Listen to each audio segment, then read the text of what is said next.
Welcome back. Welcome to a new class, to class number 38, advanced level.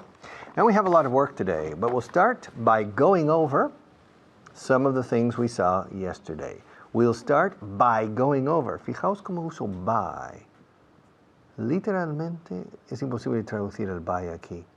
Acercándose un poco en castellano, suena raro, pero comenzaremos mediante un repaso. We'll start, pero mediante repasando, es lo que decimos. We'll start by going over. In Spanish you say, empezaremos repasando, pero solemos insertar el by en inglés. We'll start, ¿cómo? By going over some of the points we saw yesterday. We'll start by going over. To go over es repasar. Going, y si usas el pronombre va después, nunca va en medio. No se dice go it over. To go over it, repásalo, go over it. Go over it with a fine-tooth comb, con un peine de diente fino. O sea, peinando todo lo que hemos visto ayer. Go over everything you saw yesterday with a fine-tooth comb. But in the meantime, we'll go over in a general way. But I can't remember one. All right. To run out of. Recuerdo varias ocasiones. I remember several times running out of gasoline. Yes. Let me tell you. I remember running out of gasoline about 30 miles before reaching Dallas, Texas. Yeah. I was driving my car. I was 18 or 9, probably 19 years old. Or 19 or 20. Yeah, it was during my first 2 years at the university in Dallas. And I was driving, no, it was my first year. I remember perfectly well because I was driving from Tulsa, Oklahoma, where my parents lived, and I was driving to Dallas. From Oklahoma, crossing el Río Rojo de John Wayne, crossing the Red River, por donde las vacas iban con John Wayne. I was crossing the Red River into Texas, digo into porque entraba en Texas. I was driving across the bridge into Texas, and about 40 or 50 miles later, only about 30 miles from Dallas, my car stopped. And it just, I wasn't paying attention. I had run out of gas. I couldn't believe it. I had run out of gasoline. But in my car, in the trunk, los británicos dicen in the boot, que es el maletero. Decimos en inglés in America, the trunk, and in Canada. In the trunk of my car, I had a gas tank, a little manual gas tank for about maybe 2 or 3 gallons, maybe 6 or 7 or 8 liters. But it was empty. But my God, eso sí que es ser previsor. So I opened the trunk, I got the tank, I closed the trunk, and I started walking because I could see a service station about 3 miles ahead, a big sign, Exxon or something. And so I started walking. And to the traffic, not many cars, but maybe 5 cars per minute were passing. And it was clear what my problem was.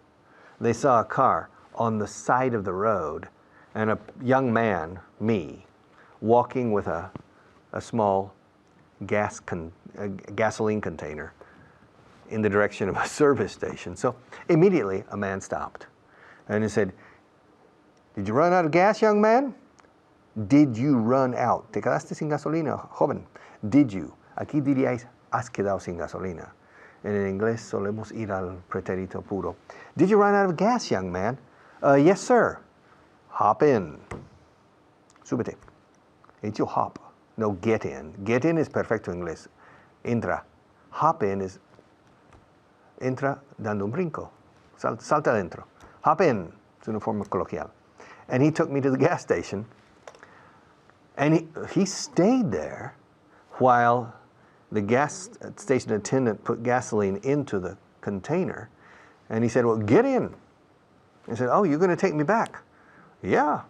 And we went. It was a 4-lane highway, so we needed to go to a bridge, cross over, go back, and continue past my car, goodbye car, and go to another bridge, cross, and go in. It was an autopista. So it wasn't so simple to turn around and go back.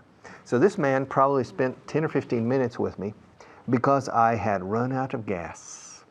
Of course, that happens to many, many people who drive. So I imagine that that man had also run out of gas on occasions, and he knew the problem that it caused. And so he felt sympathy. Sympathy is compasión, no simpatía. Sympathy is compasión. O sea, me compadecía. Pobrecito, está sin gasolina. He has, poor guy, he has run out of gasoline. And so he spent 10 or 15 minutes of his life, not much, being a good Samaritan. All right. Do you say in Spanish un buen samaritano? In English too, a good Samaritan. So that man, in his truck, tenía un pequeño camioneta, in his truck, he picked me up, and he was a good Samaritan for 10 or 15 minutes, helping me. That's the first time I ran out of gas.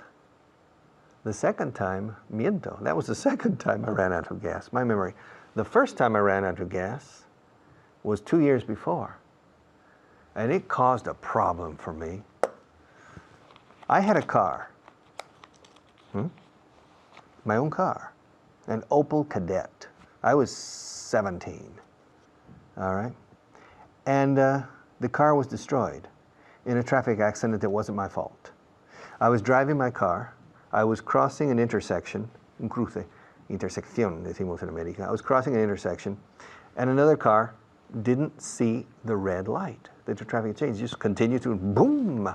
He hit the passenger side at 60 kilometers per hour, destroyed the car. Luckily, I wasn't hurt, except for my head hurt here. I hit my head. And luckily, or fortunately, there wasn't a passenger in my car, because it could have killed the passenger, all right? But the car was a total loss. Now, I needed a car, so I reached an agreement to rent a car for about 1 month. And they gave me another Opel Kadett, but an old one. And the gas gauge, el medidor de gasolina, didn't work, al parecer. I didn't know that at the beginning. It was full. And the second or third day I was driving it, I ran out of gas. And my God. But there's a lot of gas in the gas tank. But there was a problem.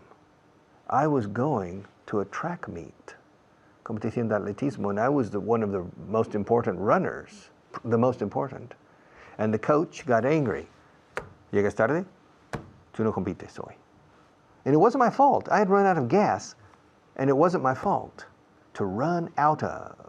Okay, interesting. I have many more stories, but for another day. Now I'll pass you to another teacher, and I'll be back in a few minutes.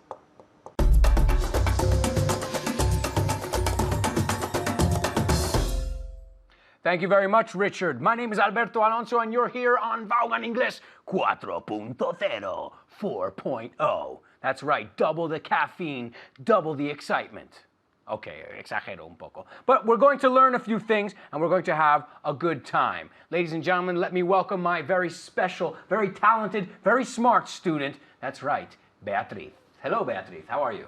Fine, thank you. All right. Are you nervous? You look a bit nervous. I don't know what's going to happen today. No, neither do I. Yo tampoco, eh. We never know what to expect. Aquí nunca sabemos qué esperar. Tenemos planes. We always have a plan, but we never know what's going to happen. This is life. This is the way life goes. Okay, well today the good news is we're going to review. Vamos a repasar. Now, how do you say quedarse sin algo? To run out of. How do you say crack? Beatriz. I think you say Beatriz is the word for crack in English. Okay, incredible. Great. Did you know that? ¿Lo sabías tú? No mientes. Don't lie. You didn't know that. You did? Okay, I'm impressed. I'm impressed. I take it back. Okay, I take it back. You knew it? Good, fine. To run out of. Quedarse sin algo. Okay, pero si no lo sabías, ¿cómo se refuerza un verbo compuesto? En la mente, en la boca. ¿Cómo lo repasamos? ¿Cuál es la mejor forma? To practice. To repeat it. To hear okay. it. Yeah, practice, same thing. To repeat it, to say it, to listen to it. Por ejemplo, el pick it up.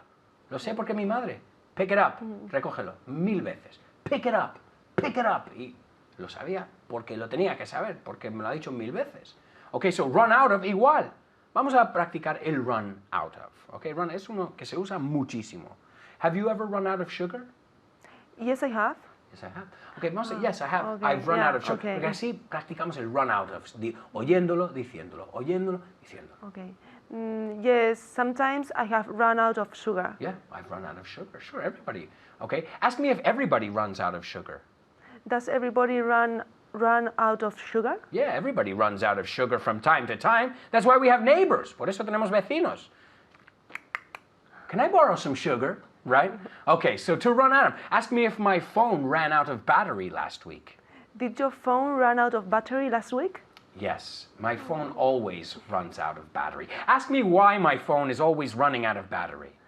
Why is your phone always running out of battery? Because I need a new phone. That's probably, it's an old phone that I have. So it's always running out of battery. Ask me if I'm running out of patience with you. Alberto, are you running out of patience with me? What do you think? I'm not sure. No. Do I look like I'm running out of patience with you? No. No, I'm not running out of patience. Ask me if I ran out of money when I was traveling around Europe. Alberto, did you run out of money when you were traveling around Europe? Yes, I ran out of money when I was traveling around Europe. Absolutely. Have you ever run out of money? No, on a I trip? haven't. No. See, you're smart. I didn't prepare. I went on a trip to a lot of different cities, and I didn't prepare. Well, I was a teenager. I was young. And I ran out of money. Ask me if I ran out of beer on that trip. Did you run out of beer in that trip? No, I didn't run out of beer. But I ran out of money. We always had beer. This is important when you're traveling around. It's your sustenance. You use it because there's no food. You say, okay, well, I can have a beer or a sandwich. I'll have a beer. No, it's a joke, it's a joke. Okay, so to run out of, pero así es como se practica cualquiera. Repitiendo, lo acabamos de decir al menos 10 veces, 12 veces entre los dos. Y si lo dices así, pues tienes cualquiera aquí. Y luego aquí, ¿eh? No va de solo con la cabeza. It's got to go in your head and out your mouth. Because si solo se queda aquí, pues todavía no es tuyo. Okay, so it's got to come out your mouth. Okay? All right, let's continue here. Some vocabulary words to review. How do you say secuestrar? To kidnap. Very good, 5 points. How do you say omitir? To pass over something? No. To leave out. To leave out. Es omitir. Vamos a practicarlo. Leave out. Okay? Ask me if I left out important information in the report. Did you leave out any important information in the report? Yes, I left out a lot of important information in the report. Have you ever left anything out of a report in the past? Yes, I have. Okay. I've left out. Yes. Yes, you finished the sentence. Yeah. Yes, I've left out something important in the report. You always leave something out. If you don't double check, you leave something out, right? So, how do you say omitir? To leave out. Dejar fuera. Piensa, ese tiene sentido. That one makes sense. To leave out. To leave out. Okay, vamos a ver. Agradecer. To greet someone? No, agradecer is to appreciate. Oh, well, okay. To appreciate, yeah. I appreciate what you've done. Greet es saludar. To greet. Oh, to meet and greet. Yeah. Okay, so esto es una frase que siempre decimos. I appreciate it. Okay. Lo agradezco. I appreciate it. De hecho, cuando lo decimos rápido es appreciate it.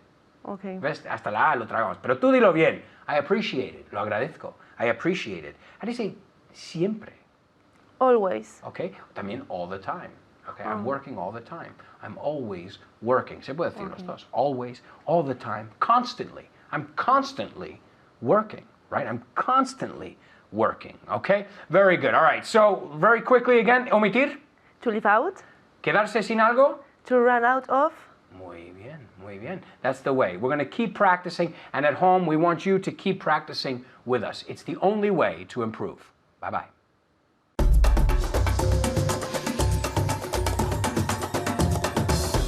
All right, welcome back. I was born in 1951 AD. Yes, I was born on November 9th, 1951 AD. Anno Domini, o sea, año del Señor, the year of the Lord. Okay. When we talk about the years from a historical point of view, especially if we are near the year 0 when Christ was born, we use BC and AD. BC is before Christ. Curioso, no es latín. Antes de Cristo. Before Christ. Pero al contrario sí es latino. Anno Domini, okay? Which is Año del Señor. AD. Now, another expression that is becoming more and more common, I don't use it personally, is BCE, para antes de Cristo. Y no significa antes de Cristo, pero significa lo mismo, pero es otra terminología, antes de la era común, before the common era. And that's a way that's not religious, that has no religious connotations of expressing the years before the common era, before the birth of Christ, okay? It's your decision, but when people speak in normal languages, we say AD BC. Only scientists or sociologists or anthropologists use BCE. But it's becoming slowly more common, before the common era. Okay, let's go to camera 1. I have a challenge for you, un reto, or tenéis un challenge para mí. You have a challenge for me, okay? Camera 1. All right, I'm going to say dates, and I haven't prepared this class. I haven't prepared the class. So, I'm going to say the dates of important events, or the birth or death of important people, or the day of important battles. And you take note. You take note. Do you have a pencil and paper? Yeah, get out a pencil and paper, okay? Or take out, pull out. Si hay que tirarlo desde un cajón. Pull out a piece of paper and a pen or a pencil and take note. Write down, apunta las fechas. And then go into the internet and check to see how many are right. And I swear, honor, word of honor, I haven't prepared this class, okay? All right, so, according to historians, Jesus of Nazareth was born in 4 BC, okay? Which is perogrullada, because the common era starts with his birth. However, historians say he wasn't born in the year 0. He was born in 4 BC. Okay, the Roman Empire fell, collapsed, disintegrated officially in 476 AD. 476 AD is the official date of the fall of the Roman Empire. All right? Have you noted that down? You check and see if I'm right. Okay, because I'm pretty sure, estoy bastante seguro. Fijaos cómo uso pretty, que es también bonito, pero se usa muchísimo en inglés. De hecho, es la forma más corriente de decir bastante en inglés, es pretty. I'm pretty sure that the Roman Empire fell officially. The agreed upon date is 476 AD. Now, Julius Caesar was born in 100 BC, before Christ, 100 BC. Julius Caesar. And he died in 44 BC. 44 BC, which means he lived for 56 years, okay? Now, Augustus Caesar, or Octavian became the emperor, I think, in 28 BC. 28 BC. That is 16, es decir, that is 16 years after the assassination of Julius Caesar. It could be the year 29 or it could be 27, but I think it was in 28 BC that we consider the beginning of the Roman Empire and the beginning of Augustus Caesar, César Augusta, okay? Que es el antiguo nombre de Zaragoza, César Augusta, all right? Augustus Caesar. Okay, more dates. Numancia, los numantinos, Numantia, okay? When did the Romans finally conquer Numancia? And the Numantinos, the Numantians, committed mass suicide. You remember? Very famous.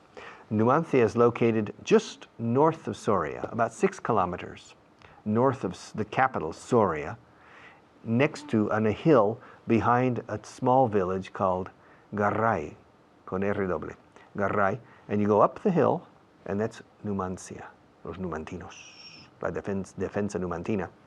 And I think I'm going to make a guess. Hacer una adivinación. Voy a adivinar. I'm going to make a guess. Numancia fell in the year 134 BC. Huh? 134 BC. Okay? 134 BC. Now, Viriatus, a very famous Spanish Lusitanian, basically, probably from the area of Extremadura. Okay? He was a very famous a very famous Spanish leader in the resistance against the early Roman attempts to take over the Iberian Peninsula. And he was poisoned, I think, by his own generals, or he was betrayed, traicionado. He was betrayed by his own generals, I think in exchange for money. And I think he died in the year 146 BC. Check that. I'm not sure on that. 146 BC. Okay. Now, more dates. You know, Confucius was born, he's Chinese philosopher, you remember? I think Confucius was born in 551 BC, before Christ, 551 BC. Alexander the Great. Alexander the Great died in 323 BC. Check that, 323 BC. And Richard Vaughan finished this section in 2009 AD. Passing it to our sponsors. But I'll be back.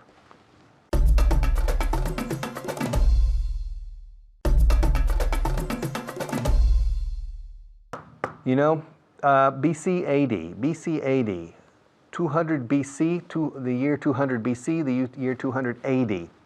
In the year 200 BC, the Roman Republic was having important struggles, important battles with Carthago. Still, they hadn't finished destroying the Carthaginian expansion. And Carthage was still relatively important in Spain, okay, in 200 BC. In 200 AD, Carthage didn't exist. It had been totally destroyed by Scipion, and so it didn't exist. AD BC, yes, before Christ, after Christ, pero se dice Anno Domini, AD. All right. I'll see you after our next teacher.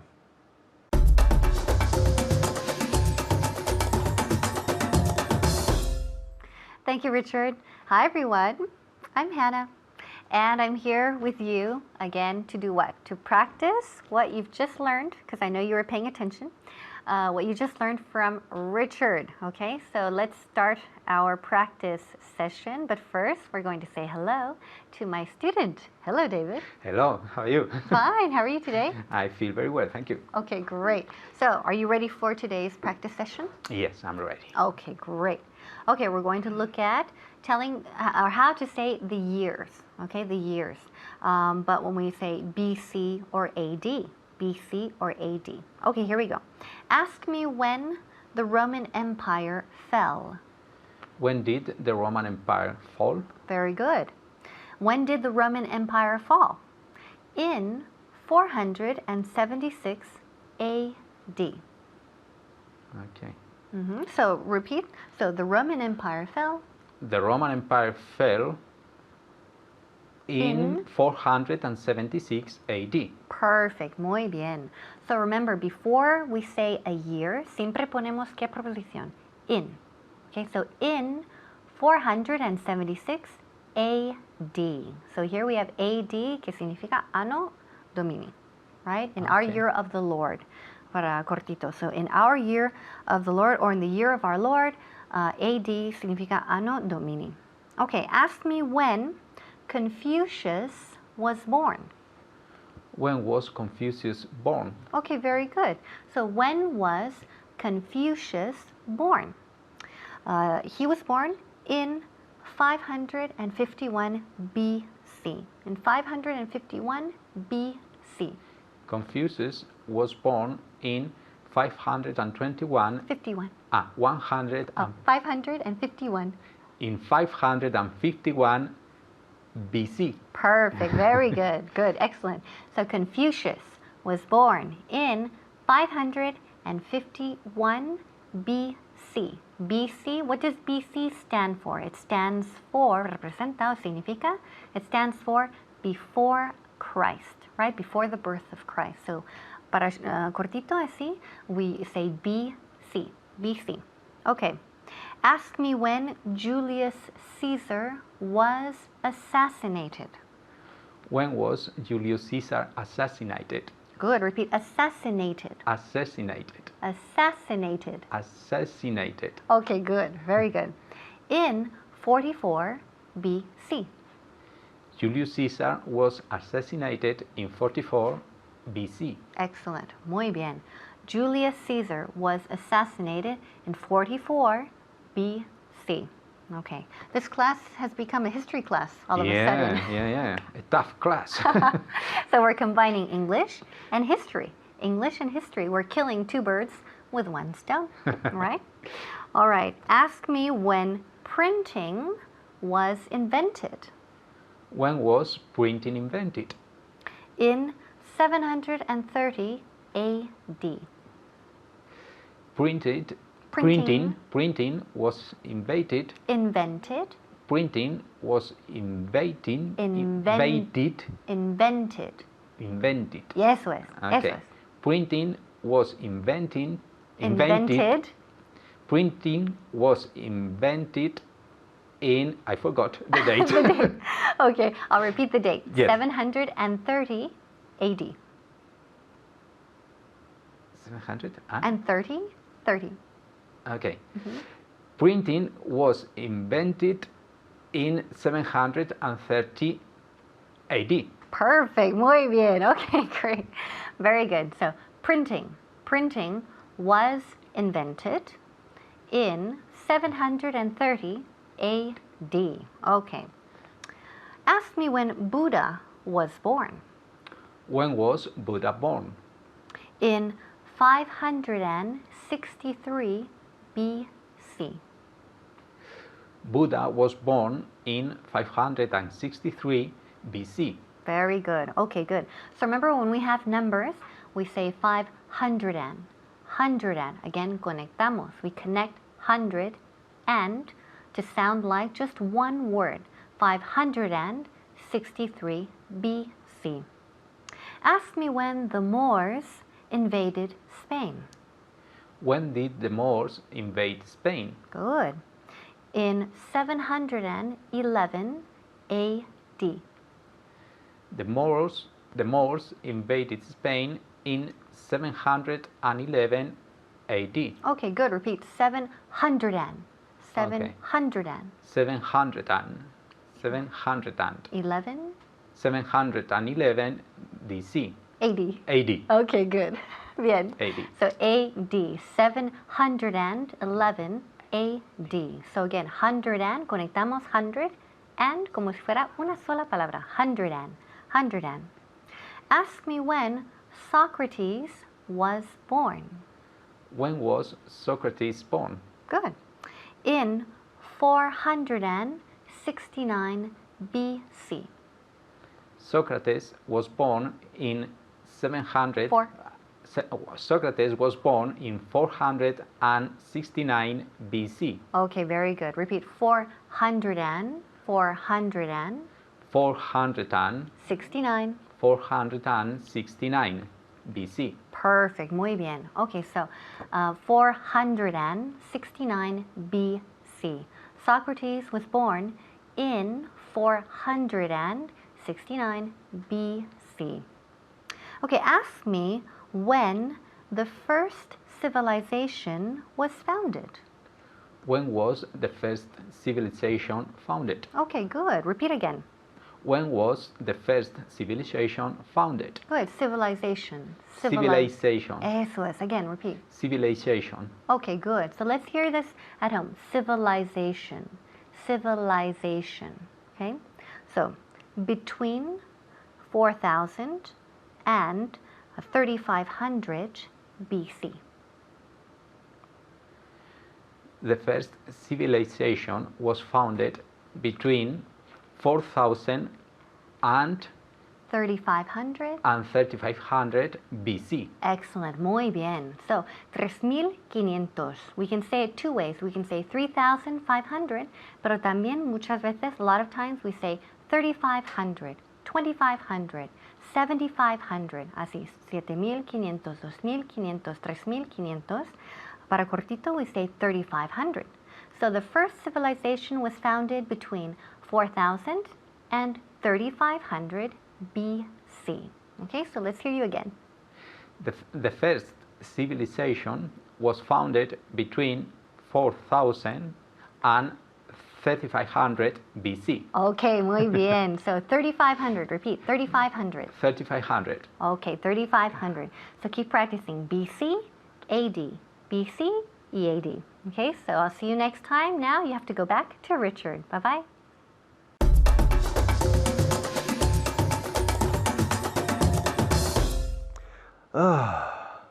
I'm so used to teaching on TV that it's like walking to the park, okay? It's so easy, which is not true. Let's change to camera number 1. Hay cosas que aclarar aquí. You have to listen very, very carefully. Please, camera 1. Okay. In recent classes, recently, I and other teachers have spent time teaching the past tense with used to. I used to be a good teacher. Ahora ya no lo soy. I used to be. I used to be. I used to have a Porsche. Ahora ya no lo tengo. Antes tenía un Porsche, por ejemplo. I used to have a Porsche. I used to have. Fijaos en la pronunciación. I used to have. Se escribe used to, pero se pronuncia used to. Hierba, hielo, hiedra, used to. Okay. I used to have a Porsche. Ahora, escuchad lo siguiente. I'm used to having a Porsche. Okay. He vuelto a usar la expresión used to, pero ahora el significado ha cambiado radicalmente. Y hay dos diferencias aquí. Vamos a la primera frase. Yo antes tenía un Porsche. I used to have. I used to have. Have es infinitivo. I used to have. Ahora vamos al segundo. I'm used to having. Dos diferencias. Es insertado el verbo to be. Estoy. I am.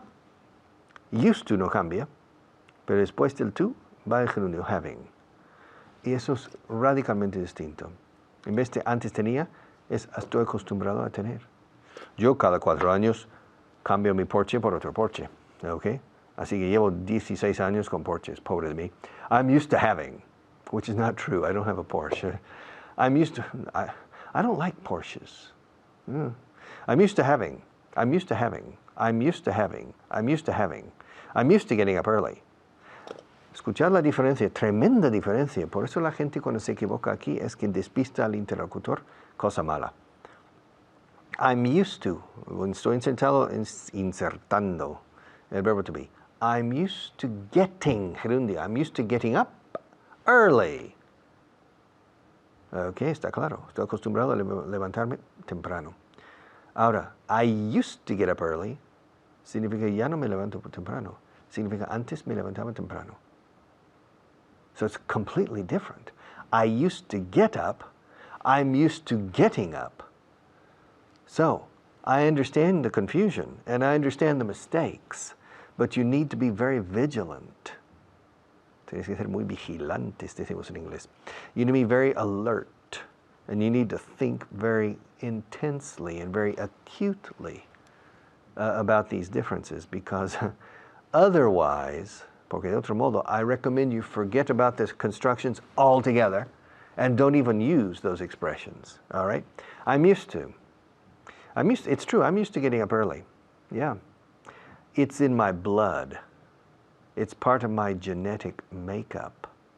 Como tu maquillaje genético. Yeah. Mi composición genética is makeup también igual que maquillaje. Yes, it's in my genetic makeup to get up early.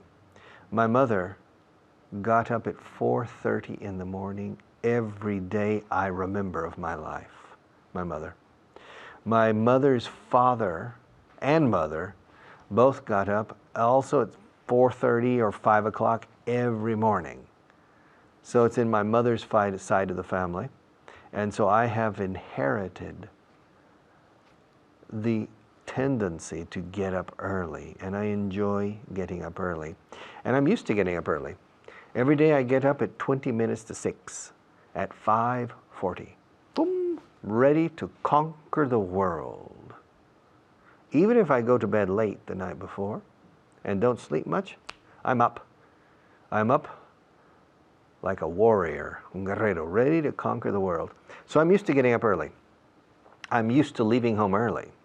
I'm used to teaching on the radio. I'm used to teaching on TV now. Yes, pan comido. It's a piece of cake now. Ojalá. It's a piece of cake now, but it's not easy. And I'm used to working with Maria. The first days, difficult. I used to work with Juan Luis. Yeah, not with Maria. Before I started 4.0, I worked with another person. So I didn't work with Maria. I used to work with another floor manager or floor technician. And then when Maria came and said, "Who are you?" I said, "I'm Maria. I'm your floor manager." "Where's Juan Luis?" "Well, he can't be with you now." "I want Juan Luis. He knows my idiosyncrasies. He knows my pequeñas manías. He knows me." And Maria said, "Well, don't worry. I'll learn how you work." Well, at first I was a skeptic, but now I'm a believer. Un creyente, yes. And so I'm used to working with Maria, and I enjoy working with Maria. I enjoy working, gerundio. I'm used to working. Estoy acostumbrado a trabajar con ella. Podemos decir, I'm accustomed to working. Pero ni el 1% de la población lo dice, ni el 1% de las veces. Decimos, I'm used to. Y otra vez, la pronunciación de used to, esas dos palabras, used to, se pronuncia como monasterio de Yuste, cambiando la E final a una U. De hecho, voy a abogar ante el gobierno para el cambio de nombre, de cambiar ese monasterio al monasterio de Yustu. De esa forma me ayuda a enseñar esta forma. Okay? I will do anything to help my Spanish friends improve their English, even changing the name of a 800-year-old monastery in La Veda. Okay. I'm used to teaching English. Para mí enseñar inglés es como andar a la farmacia. Yes, teaching English is like walking to the pharmacy. I'm used to it. Estoy acostumbrado. I'm used to it. I'm used to it. Me? Teaching on television? No problem. I'm used to it. Me? Getting up early? No problem. I'm used to it. En español diríais, estoy acostumbrado. No tengo ningún problema porque estoy acostumbrado. En inglés no puedes decir estoy acostumbrado. Tienes que decir estoy acostumbrado a ello. Tenemos que rematarlo con a ello. I'm used to it. No puedo decir I'm used to it. Okay, hay que añadir it dichoso.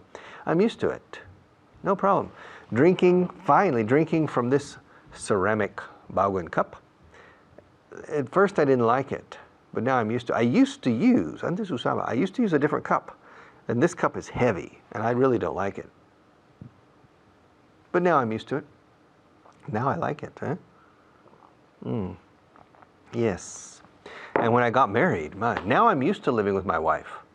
But I used to live alone. It took me a little while to get used to my wife. All right. Well, let's take a break, shall we? Yeah, let's take a short break for another teacher. And I'll be back to close this program in just a few minutes.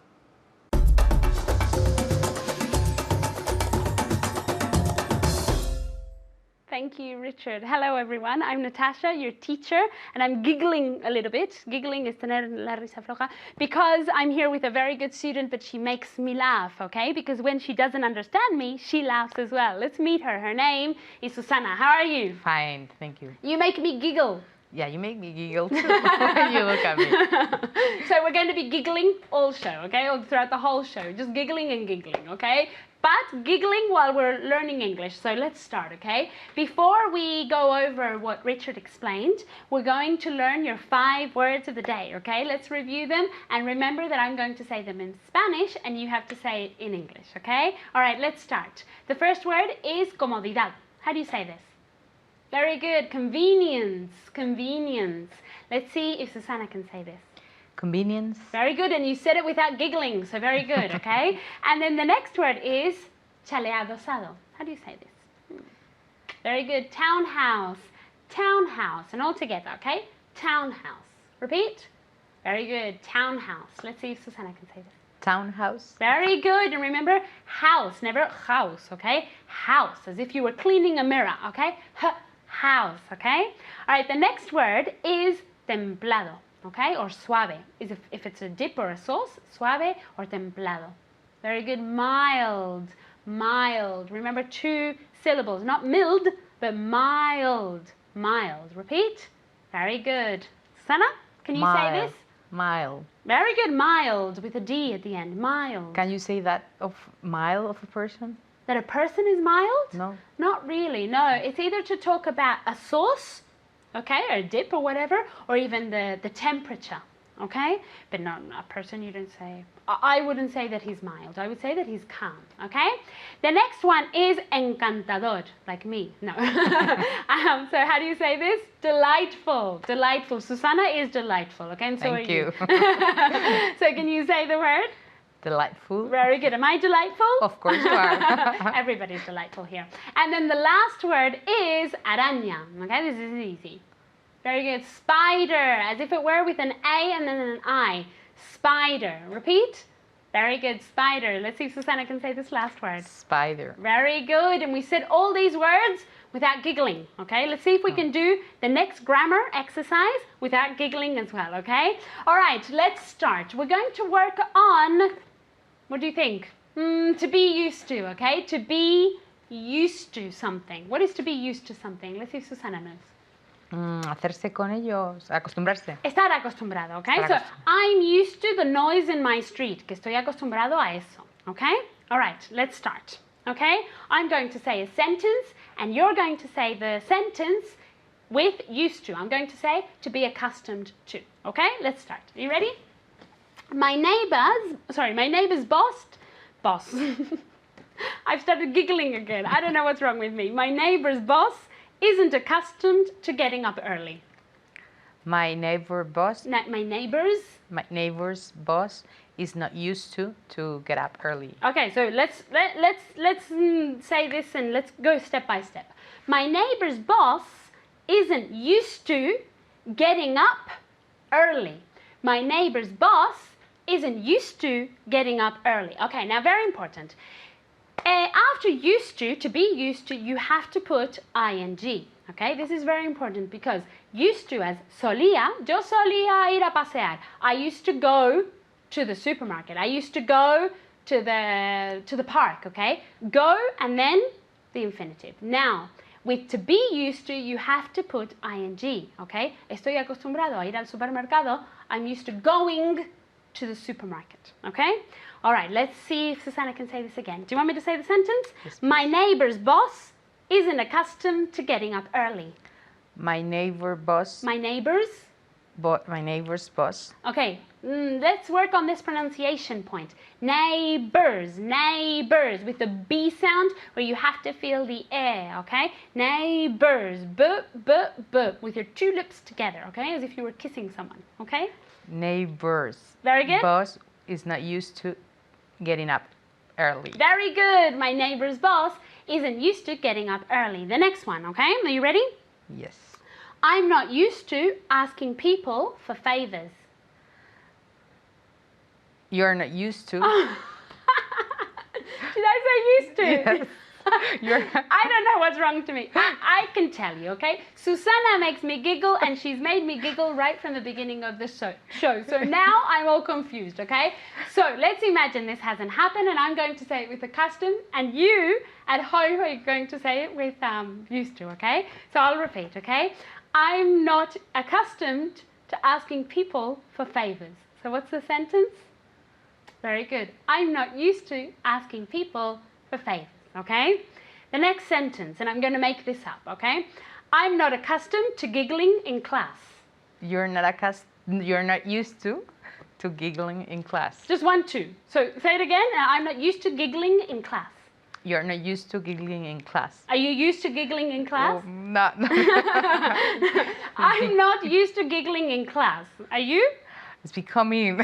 It's becoming very common, okay? But we're going to try and Not stop, to. okay? So let's concentrate. Okay, the next one for you at home, because otherwise Susanna is going to giggle, okay? My cousin is accustomed to showing up late, okay? Showing up is aparecer, okay? So my cousin is accustomed to showing up late. What's the sentence? Very good. My cousin is used to showing up late. Very good. Susanna, are you used to showing up late to places? I'm not used to showing up late. I'm not? Used to showing No, up. just 1, 2. So I'm not used to showing up late. Okay, very good. That's very good. You have to be punctual, okay? The next one. Yeah, you ready? The dentist is accustomed to pulling out teeth. The dentist is used to pulling out teeth. Pulling out teeth. And I Teeth. want to hear that at the end, okay? So exaggerated. The dentist is used to pulling out teeth. Very good. The next one, okay? The dog is accustomed to sleeping in a kennel. What is a kennel? Una casa, no? Where the dogs sleep? Una caseta? Sí. Caseta, do you say this? Like it's usually outside in the garden or something, okay? So the dog is accustomed to sleeping in a kennel. Let's see if Susanna can say this. The dog is used to sleeping in a kennel. Okay, sleeping, and I want you to exaggerate it, okay? As if it were with a snake. Sleeping, never, never, never, sleeping, okay? So the dog is used to sleeping in a kennel, okay? So let's see if Susanna can repeat this. The dog is used to sleeping on a kennel. In a kennel. In, because otherwise it would be on top. And the cat? The cat isn't. Isn't used to sleeping on a kennel. On or in? In. In. So one more time. The cat is not used to sleeping in a kennel. Very good. Remember that in is inside and on is on top, okay? Very good job today, and thank you at home for being here. Remember to keep on studying, and I'll see you next time. Bye.